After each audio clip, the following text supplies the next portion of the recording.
It's going to be another pretty day. I think next 3 or 4 days it's going to rain though.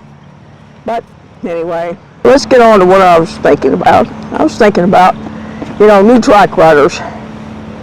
They, when they first get a trike, they don't always understand how to shift.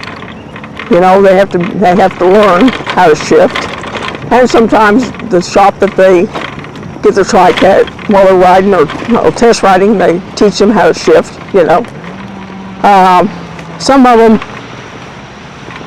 only want a 1x, like a 1x8, a 1x9, a 1x10, so they don't have 2 shifters, they just got one. And they seem to understand that better than 2 shifters. But anyway, the thing is, they don't always understand shifting. And that is something that I have noticed just from working at the bike shop when I worked there. These are things that I have come across anyway.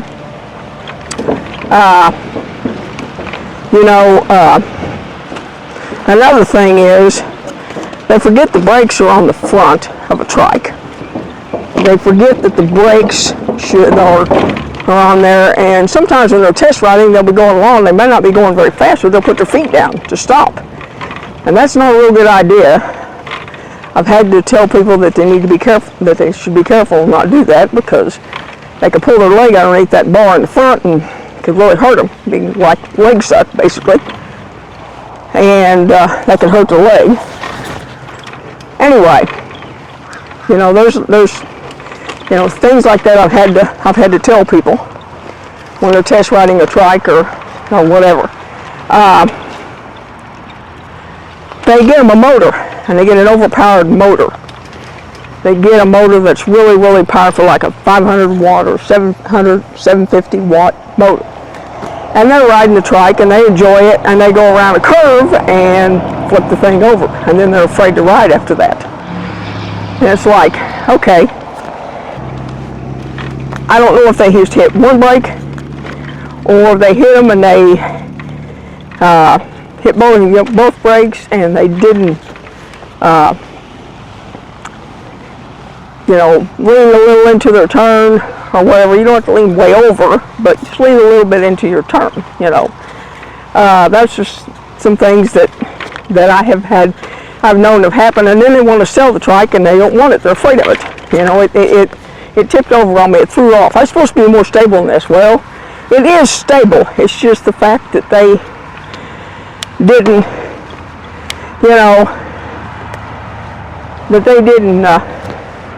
maybe lean in their turn, or they hit one brake and not the other.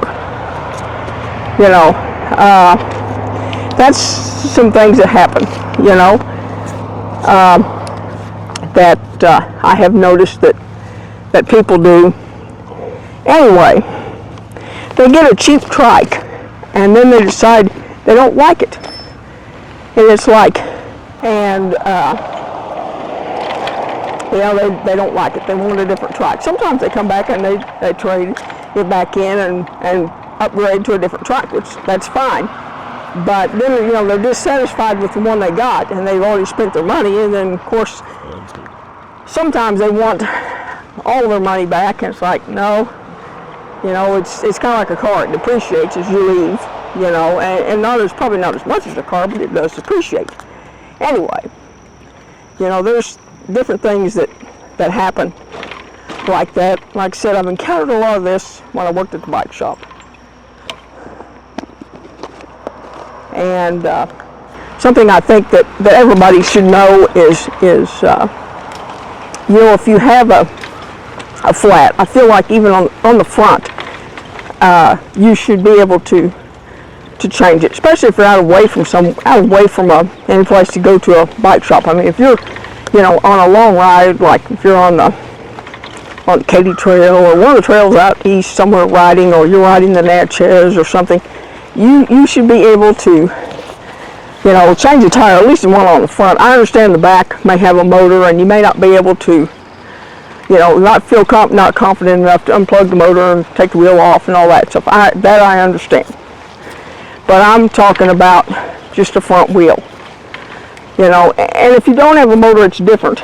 You don't have the weight of the motor to deal with.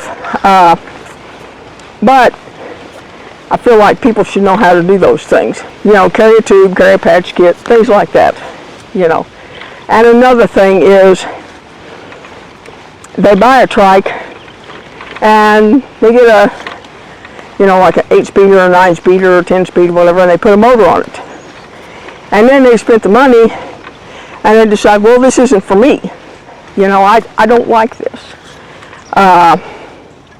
So that, you know, is a thing that I have encountered in the time that I worked at the shop.